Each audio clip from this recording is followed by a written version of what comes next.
বাংলাদেশে তো একটা পক্ষ আছে যারা বাংলাদেশ ক্রিকেট টিমকে ঠেইলা গুতায় ধাক্কায় যে নোক ইন্ডিয়ানে ফেলতে চাইতেছে যে তোদের টি-20 বিশ্বকাপ খেলতে হবে, তাহলে বাংলাদেশ ক্রিকেট শেষ। ঠিক আছে, গতকালকে ক্রীড়া উপদেষ্টা আসিফ নজরুল যে প্রেস কনফারেন্সটা করলেন সেখানে তিনি আমাদের 3টা পয়েন্ট জানাইছেন। মোস্তাফিজ গেলে এবং বাংলাদেশের সাপোর্টাররা যদি বাংলাদেশের জার্সি পরে ঘুরে বেড়ায়, মানে সে ভেন্যুর আশেপাশে, তারপর হইল বাংলাদেশের যে ইলেকশন সেই ইলেকশন যত আগাবে তত এই 3টা পয়েন্টে মানে বাংলাদেশের সিকিউরিটি থ্রেট নাকি আছে, কি হাস্যকর কি উদ্ভট। এখন একদল উঠা করে লাগছে যে তাহলে চিঠিটা আমাদের দেখান, যমুনা নিউজ সেটাও পাবলিশ করছে। এখন প্রশ্ন করতেছে এটা তো বিসিবি তো জানাইছে অফিসিয়ালি, তাদের সাথে কোনো যোগাযোগ হয় নাই, এটা একটা এইগুলার ওরকম কোনো ভিত্তি নাই।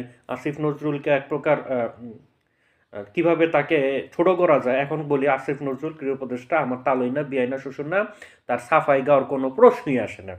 তিনি কিন্তু কোথাও বলে নাই যে এটা অফিসিয়াল কিছু। তিনি বলছে যে তাকে চিঠি দেওয়া হয়েছে, সেই চিঠিটা হইলে 8 তারিখ দিছে এই মাসের। এখন অফিসিয়ালি হোক আনঅফিসিয়ালি হোক, মানে আপনি যে একটা জিনিস একটা কাজ করতে গেলে মাঝে কথা চালাচিল হয় না, সেখানে এই বিষয়টা অমনি আর কি।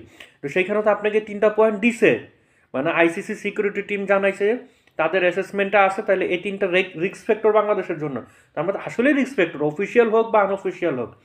আইসিসি সিকিউরিটি টিম তো জানাইছে, আর এটা বাংলায় দিতে চাইতেছে, এটা তো আইসিসির না।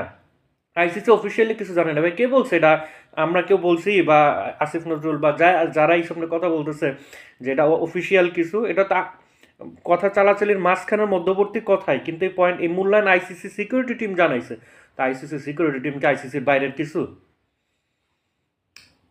বাংলাদেশ বাংলাদেশে কিছু মানুষ থাকে, হ্যাঁ, স্রোতের সাথে সবসময় গা ভাসানো যেমন যৌক্তিক কিছু না, কিন্তু যখন আসলে ওইটা যৌক্তিক এবং সবসময় আপনি স্রোতের বিপরীতে দাঁড়াবেন মানে যে আপনি আলাদা কিছু, আপনি আপনি একটা গার্বেজও হইতে পারেন। বিষয়টা এখন আমার কাছে তাই লাগতেছে, অফিসিয়াল হোক বা আনঅফিসিয়াল হোক। ঠিক আছে, এই 3টা পয়েন্ট কিন্তু আইসিসি সিকিউরিটি টিম জানাইছে, আর আইসিসি সিকিউরিটি টিম ওই আইসিসির মেইন বোর্ডের বাইরে কনসার্নের বাইরে যায় কিছু করে না।